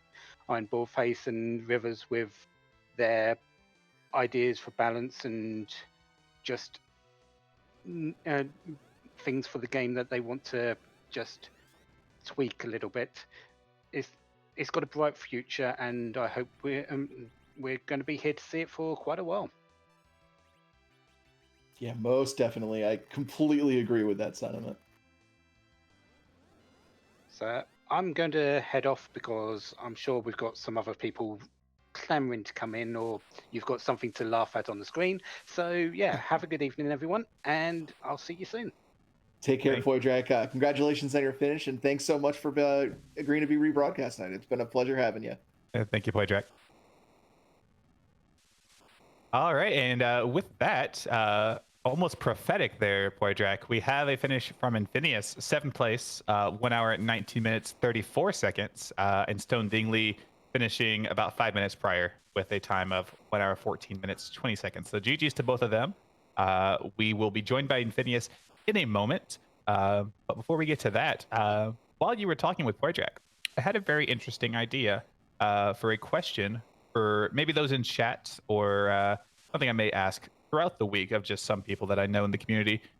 What flag set did you kind of grind your teeth against when you first joined the community? Both Cosmorpheus and I seemingly ground our teeth with Fable Gauntlet bracket seeds. Poydrak mentioned this particular flag set from ZZ1. How about you, Smipty? It was this flag set, well, not specifically this, since we mentioned it had been changed, but this bracket flags for Zenith Zone 1, that was all anybody was playing when I first started, so I had to hit the ground running. I had to learn C5. I had to learn to maybe do Zeromus without a white mage. So yeah, like Poydrak, I really had to learn by doing the hard way in the deep end. So that was really fun because he was getting to play with some really strong players, never winning a race, but learning a lot. But speaking of really strong players, I believe we are joined by Infinius. Infinius, GG, congratulations on grinding out that 1200 HP strat there. Thanks for that. Yeah, really wish I checked fame match for that boss before doing all the other shenanigans I tried to do. Can you hear me? Huh. Oh yeah. Yes. Sorry. Yeah, it was really just kind of a rough spot. Turns out that it was the moon held the key to the sirens, but you didn't need them going through the stride. Was that kind of what was on your head? Was, how am I gonna do a grind here, or were you thinking 1200 HP from the get-go? No, I was being 1200 HP from the snow. As soon as I saw pass and I got the crystal from Baron Inn. No, I was being 1200 HP strats all the way. I didn't feel confident with all the gear I'd found for for any of my party. Like, I had Kane gear. Who was the moon character, by the way? It was another Sid. Yeah, it was Sid? another Okay. dude, yeah. Yeah. So, So as soon as I saw, it's like, okay, 1200 HP strats. I remember where I knew I saw vampires and cure freeze and all the good stuff. So yeah, I figured, may as well just go for this. It was unfortunate. I would just end up being, after doing all my checks, I think it was like 1000 HP on both Sid and Yang. And I was like, okay, where do I get X? No, obviously, issue was trying to find XP. So, but no, all the checks were awful. Oh, except for that one thing which I didn't do. Ironic. It's that always ends up being how it goes, doesn't it? Although in retrospect, what I probably should have done, if I really need more XP, was to buy those coffins that were in Tomra and then do the gauntlet. If I was that short, yeah, that would also have worked. But also the mistake I made was not, as soon as I got the rat tail and checked that shop, I didn't check the boss spot. So yeah, that's what I feel like. If I had done that, I probably would have just gone through it about, I don't know, 10 minutes earlier. Definitely it gets me the win, but it gets me in a very competitive spot. Yeah, it was just unfortunate. Yeah. Well, we still had something like 21 racers, so top 7. You top third there. It's a respectable finish. And I always enjoy watching you race. And I will continue to remind you that you are better at this game than you say you are. Lies. Lies. You mean anybody that can pull off, not just pull off 1200 HP strats that cleanly, but that cleanly while under the pressure of being restreamed, that's no small feat. So pat yourself on the back for that at least. Yeah. Dude, is it weird that, I don't know, like, I was actually thinking this while doing the 1200 HP strats, like, I find that actually more interesting and relaxing compared to doing 80 strats. Because 80 strats, I'm on the edge of my seat, trying to go, oh god, most of the time. It's a nice compromise from 80 strats, yeah, I'll give you that. Simple. Yeah. Relatively speaking, like, actually, I think the one moment of panic I had was, I forgot to note down how much damage that darted spoon did. And it's like, no. I lost count, like, after the first cycle, so end up having a whole bunch of vampires I didn't end up using because I didn't want to trigger the refills. Like, I don't know, I'm just gonna not risk it at that point. Yeah. Let me think about that, because that could be something that people that might be like myself that are very afraid of these kind of strategies might kind of ease them into. When you're tracking damage, what is sort of your way do you do it? Do you just make mental notes, or are you like jotting down notes? Do you have a calculator nearby? How exactly do you handle it? Oh, it's like, I don't know, because I had control issues before the seed started. I basically couldn't get anything set up. But usually what I do is roughly speaking, is I basically round to the nearest 1,000.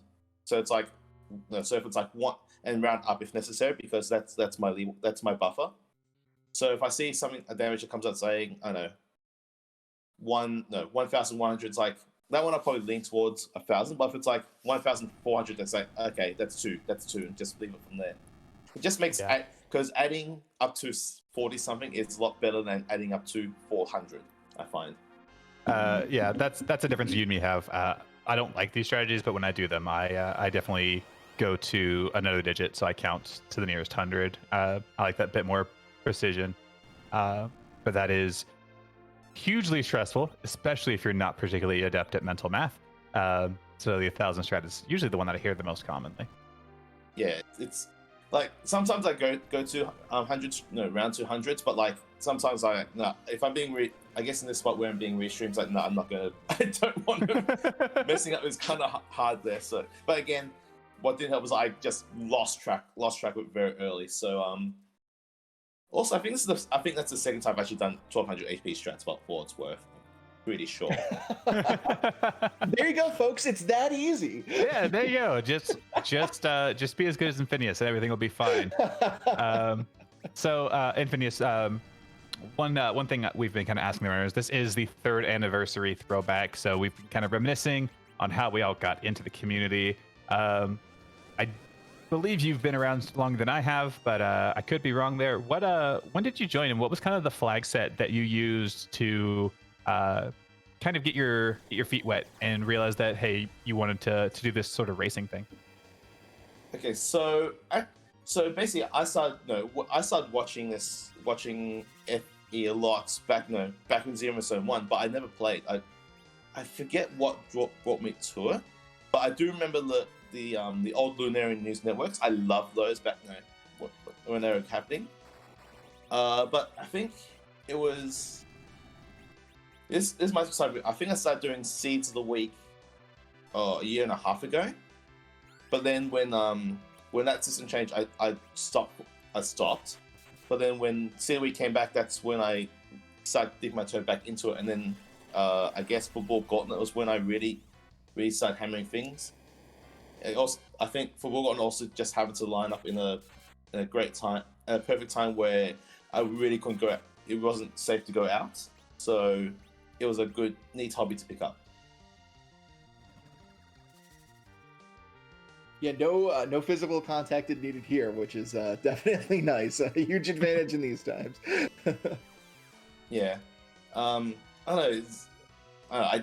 I still, I don't know. I feel like when I first started, it's funny that she's also being restreamed, but like when I was doing Seeds of the Week, it's like, all right, must beat KNH, must beat KNH. Damn it, didn't beat KNH. And that's actually really funny because when I first started doing my Seed of the Weeks, like I had a couple people that I would always aim to try and do better than, and the two that I can think of were Gambit and KNH. Yeah, and that it seems weird. It's like, oh, okay, did I beat Slippery? Did I beat Wyland? Yes, and or like CNC, Coffee and Chocobos, or like, and it's like, okay, if I don't beat them, it's like, oh, that's not too bad, I guess. I know where I messed up, but if I beat them, it's like, yeah, got them. I love that I'm not alone in giving myself rivals that don't realize that they're my rival. Yeah. How do you think I feel? My fake rival that I had to learn the game against was Flurry. So you know. Gosh. I'm sorry. No, it's oh, come on, it's easy. I mean, Flurry just finished what, 9th just now. So just learn 1200 HP strats. You'll be fine. Yeah, there we go. Finished 9th. Let's completely disregard his finish in Highway to the 3-miss zone. Yeah, it's fine. Well, GG's again, Infinius. And I loved your naming scheme tonight. We talked about it a bit on the restream. I hope I conveyed the thought behind it well enough. So yeah, I look forward to watching this back, and then also hitting myself in the forehead for doing all the silly things I end up doing. But thank you, Zoe and Smithy, for doing comms. Thank you, Sheep Launcher, for doing tracking, and also Pity didn't have to do any objectives, but that's the rub of it, really. And thank you, Neobari, for restreaming, and also thank Skully for making sure that name scheme was okay, because it's something that it means something to me. So I appreciate it. Yeah, absolutely. Well, thank you so much for volunteering to be restreamed, and GG's again on your tonight. Yeah, thank you, and GG's. All right, and with that, we have Kind of Nerdy Housewife here, having finished her grind on the Zeromus fight. Going pretty swimmingly here. Should be wrapping up pretty soon, I imagine. In the meantime, we did have a flurry of other finishers, including Flurry. We had Microcorgs finish in 8th with a time of 1 hour, 23 minutes and 4 seconds. Flurry, 6 seconds later, at a 1:23:10 for 9th place. Sorbius in 10th place with a time of 1 hour, 24 minutes, 46 seconds, and Rowdy Roddy Sniper in 11th with a time of 1 hour, 30 minutes, and 5 seconds. So GG's to all of our finishers thus far. All played a great race. Yeah, definitely not an easy seed by any stretch of the imagination. So huge shout outs to everybody who persevered and managed to finish this. I do like the Rydia doing double duty here, not only reflecting nukes for damage, but pulling off some great healing with that Asura spell coming in huge handy here. A 66% chance to actually hit with a healing spell instead of going after the life. And one of the great things about the Asura summon is that it doesn't care if you have a wall up, so you can get a heal in through your Star Veils if you're trying to reflect some of her nukes around. Yeah, it's worth the 1 out of 3 chance of not getting healed when you need to. Ooh, speaking of which, this might be a little dicey for that Sid. Just barely for on the Rydia, but yeah, that's not good. This is a situation where if you had Rydia up, you'd want that life to hit.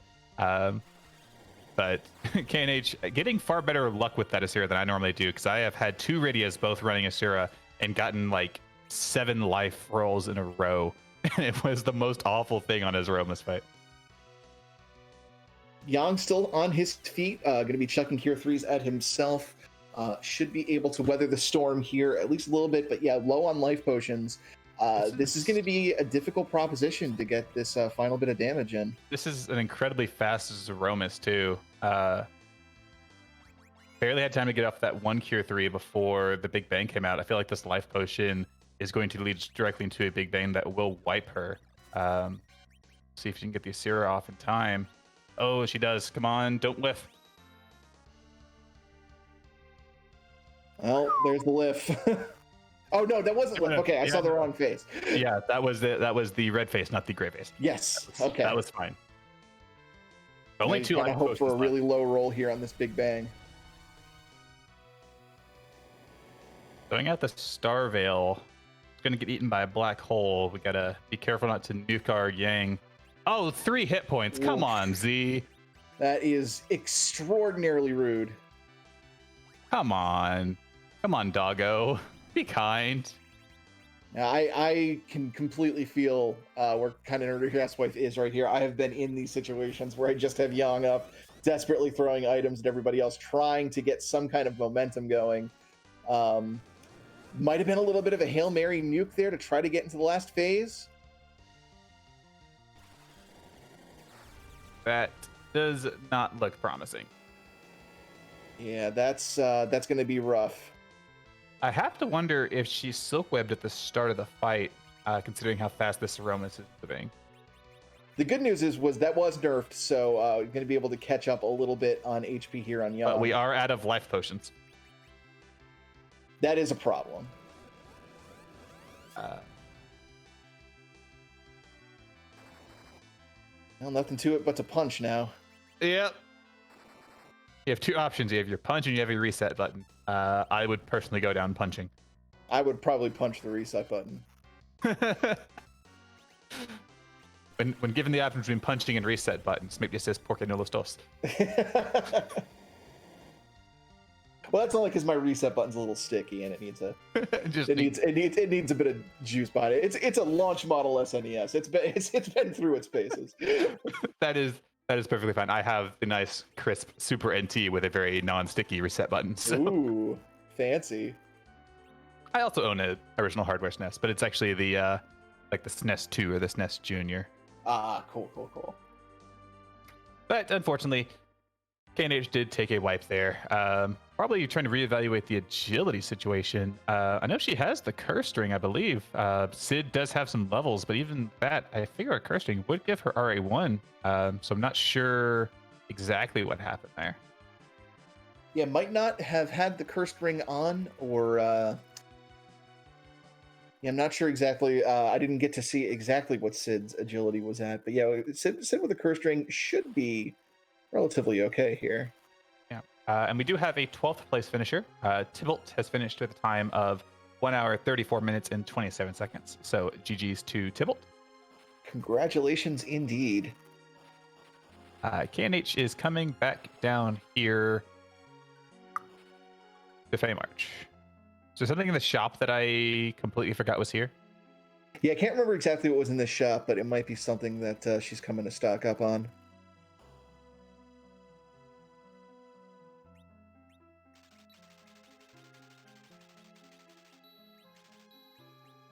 Ah, the Bacchuses. Ah, Bacchus, yes.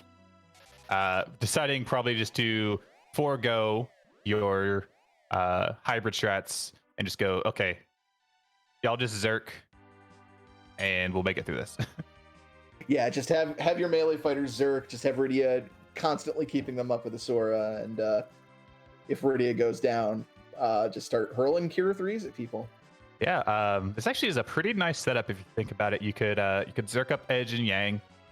You could spam Asura with Rydia, and you have your Sid there, who is presumably cursed, will not be doing much damage, but could throw out something like a Crystal Use to nerf the Big Bangs to raise the chance that Rydia will survive.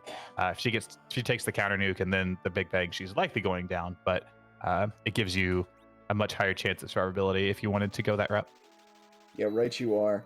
The one thing is I think the strongest weapon we've seen for Edge, and feel free to correct me, is just a ninja sword. So Edge isn't doing the best amount of damage right now, but still, as fast as he is, he still will put out a good amount of DPS in this fight.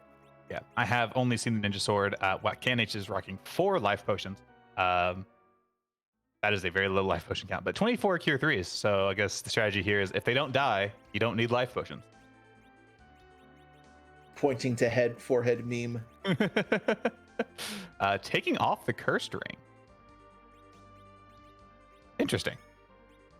16 agility. Wow, that's actually a really good agility total for Sid. Had he had 15, that cursed ring would have made things really, really spicy. Yeah, that's when things get interesting. 0 agility on your agility anchor. Just makes everyone RA1, including your anchor. And that sounds like a good thing, but it really messes with you when your anchor is moving at the same pace as everybody else. Long division is hard. Fighting by 0 is not a good idea. Luckily, the game just doesn't crash outright when you enter battle in that state. We had a very lengthy discussion in the Discord about what happens when what is actually happening in that circumstance. So that was always a fun time when people are theorizing about things, and then Exodin comes in and goes, "No, it's actually this," and we all go, "Okay." That's how those conversations typically go. We're all just throwing around theories until the mop shows up and tells us exactly what's happening. Always fun to speculate. And then we have our 13th place finisher, Scythe Marshal, a time of 1 hour, 38 minutes, and 1 second. A very lovely time to look at. It's very aesthetically pleasing. Very round. Not a lot of sharp edges, lots of curves. Curves, a few straight lines, but no sharp angles, no sevens. Yeah, no 5s. No fours. Yeah, none of that's really jagged. I feel like we're scraping the bottom of the barrel thing to talk about.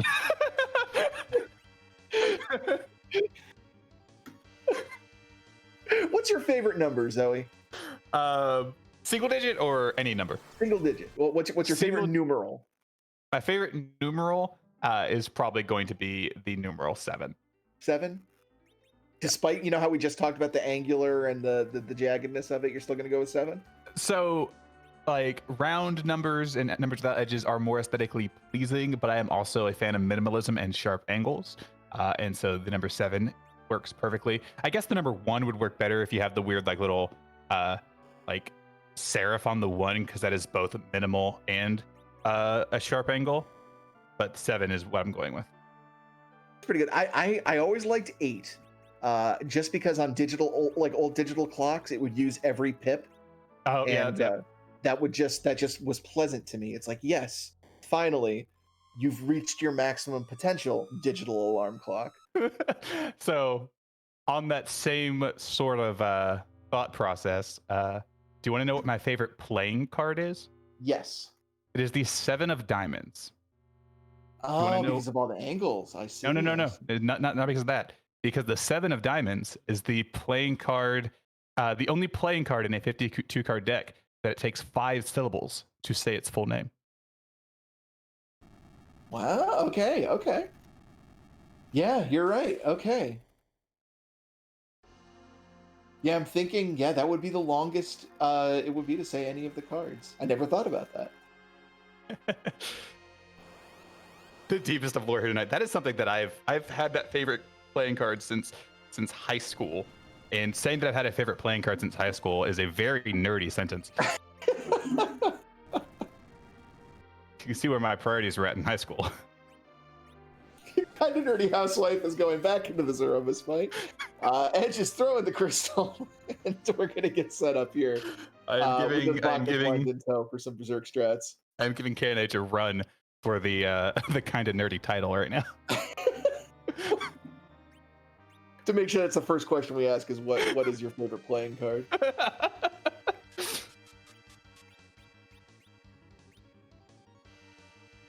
There's the Silk Web. That is important not only to slow Zeromus, but to get that return nuke out early and nerf the next Big Bang so that you can easily deal with the damage there. Ooh, Rydia is not the one you want to have targeted there, but Quick Cure 3 there is going to get her back in the action.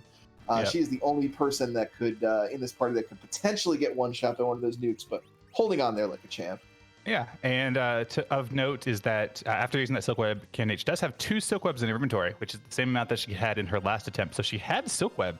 I have no idea why things were going so slowly, or Z was moving so quickly, but she might have been at battle speed 1, and with only 1 character alive, it can definitely go very quick because you're not clogging the queue whatsoever, and Zeromus is entering it as soon as he's able, whereas you have your human reaction time to enter the queue. Yeah, never underestimate the power of queue clogging. You can squeeze out so many extra turns if you have a lot of people berserked and the CPU is inputting commands for you. You can really limit the amount of times you actually have to face Zeromus' actions.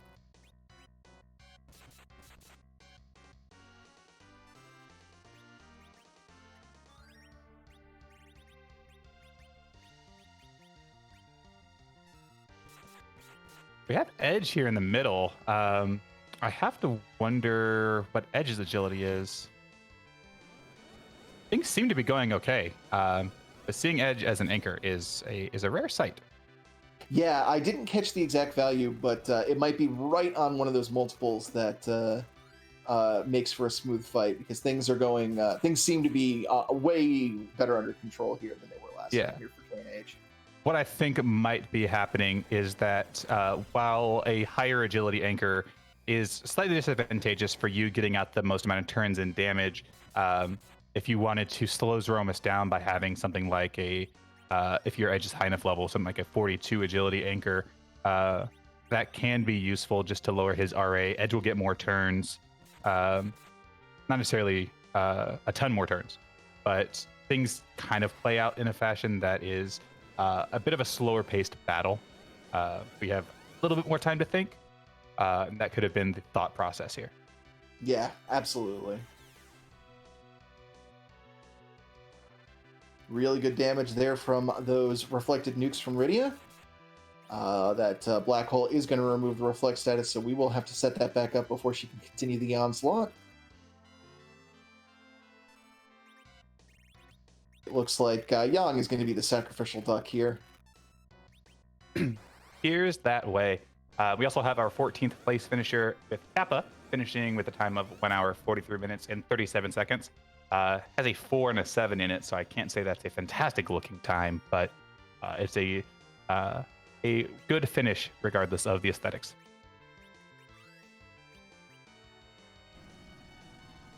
Gotta respect the time, if not the numbers involved.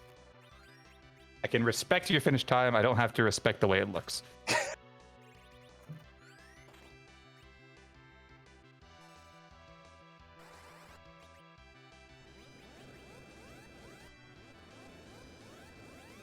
Speaking of which, I always wanted to have a clock that ran like, do you remember the timers from Final Fantasy VII, where They were like the LCD alarm clocks, but all of the numbers were represented in the back. You could see all the frameworks for where the numbers would light up when they did. Yes.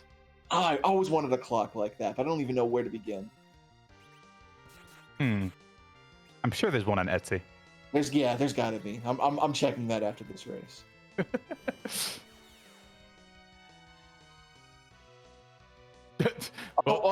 Scala's in chat. Yeah, if anybody knows, she. I was like, you could just ask Scala. I'm sure she knows. Both an Etsy expert and an FF7 expert. Looks like Rydia's queuing up and Asura summon here to try to get everybody back in fighting shape. Let's see if we get a good roll. We do. Ooh, yes, we do. Yep. A fantastic roll there. Keeping things nice and slow and steady. Very, very annoying nuke coming out there for nearly 2k on Sid, but should be fine. Yeah, Sid definitely one of those characters. Even though he's underleveled, being because generally the idea was to use him as an anchor, he still has enough HP to take a nuke and keep on kicking, and that's sort of the value of characters like Yang or Sid, is that their HP values get high enough that they're not going to be likely to be in danger of being one shot anytime soon. Yeah.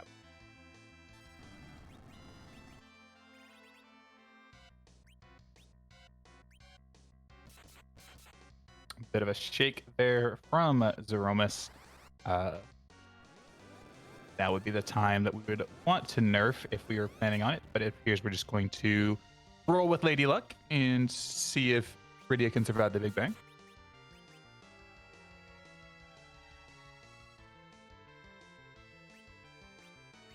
Yeah, it's still plugging away. We're not seeing terrible damage coming out from that edge. Approaching 3,000 there on that swing. So that is not bad. Yeah, very slow and steady. I'm liking the play of not having zerked up the Yang, so you have 2 people playing Chemist in a 4-person party. Very slow, but very, very reliable there. Rydia, unfortunately, does go down there. So does Sid, but I believe we might... Yeah, there it is. That is a finish for Kind Nerdy Housewife, coming in 15th place with a time of 1 hour, 48 minutes, and 47 seconds. So GG's to KNH. Yeah, GG's indeed. We'll see if we can get her in for an interview. But yeah, definitely well done there. Great idea keeping the 2 chemists on hand to keep things safe. And yeah, we are joined here by Kind of Nerdy Housewife. GG's on your finish. We have to ask you, though, burning question. I know you expected us to ask you this. What is your favorite playing card? What is my favorite playing card? Yes. That is correct. That is the question we were asking you. Let's see. The Jack of Spades. That's a good one. Very powerful. Yeah, I like that. It's a very, very aggressive pick. So today I learned that you can get Edge's agility so high that it actually wraps around the relative agility. Is that what happened? We were curious as to why that Zeromus was so fast in your first attempt. Yes, because I'm like, I have 1 agility. Why is it so fast? And then I did it again. I'm like, okay, maybe like I'm underflowing Sid's agility. I'll just pop off the curse ring. But then I looked at Edge and he's like, he's 45. If I'm doing my modular arithmetic correctly, that should actually wrap him around. Yeah, it's agility there. I'm not sure the exact mechanics of it, but it can definitely throw things off. It looks like you popped him in the middle, and that is 45 is a pretty decent anchor. It makes things go slower, but it also slows Z down a bit, and you get a much safer, slower paced fight, which appeared to work in your favor there. Oh yes, because he was going way too fast in those first 2 attempts. I was like, no, this is not working. I got to change something. So that scene was fun, but I always get a little flustered when I have to level that early. I went back to the Dwarf Castle to get my 10th key item to get double experience, but those fights were so slow that in the end, I don't know if it was worth the time investment, honestly.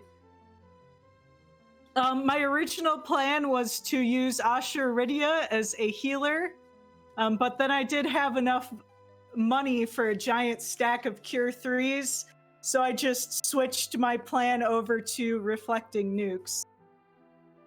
Yeah, and that with a Zerked Edge and 2 Chemists seemed to have been the magic formula for you to take down that giant pupper. Yeah, I thought it was supposed to be vanilla Z-Sprite on these flags, but I guess I was mistaken. According to Scala, randomized Zeromus has always been a thing. So even in an anniversary special, we will have a randomized sprite.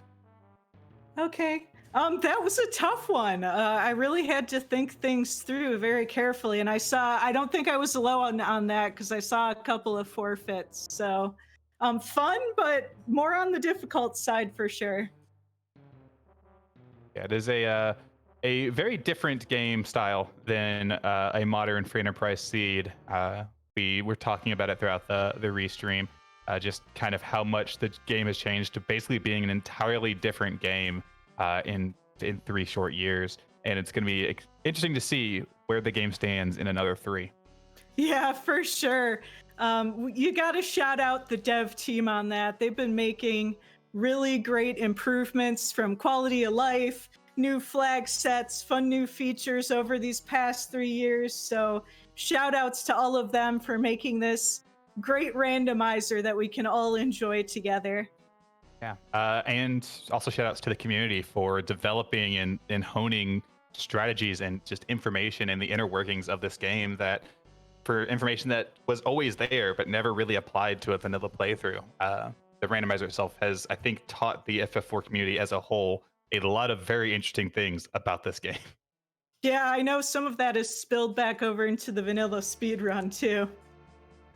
But I think that's it for me. Thanks for having me on today. That was a fun one, and I will see you next time. Thanks so much, KNH. It has been a pleasure watching you. You have a wonderful rest of your evening. And that is going to do it for us tonight. We're going to have one more third anniversary Throwback community race. That's going to be this Friday at 10 p.m. Eastern. So definitely be around for that. We'll have a lot of fun. I will looking forward to watching that one as well. Yeah, and then we have more restreams throughout the week. We typically do 5 a week. We also have our Underground Racing Club tomorrow at 11:30 p.m. Eastern Time for our late night or Pacific Coast players and watchers, including myself. So that'll be here tomorrow night. You don't want to miss that.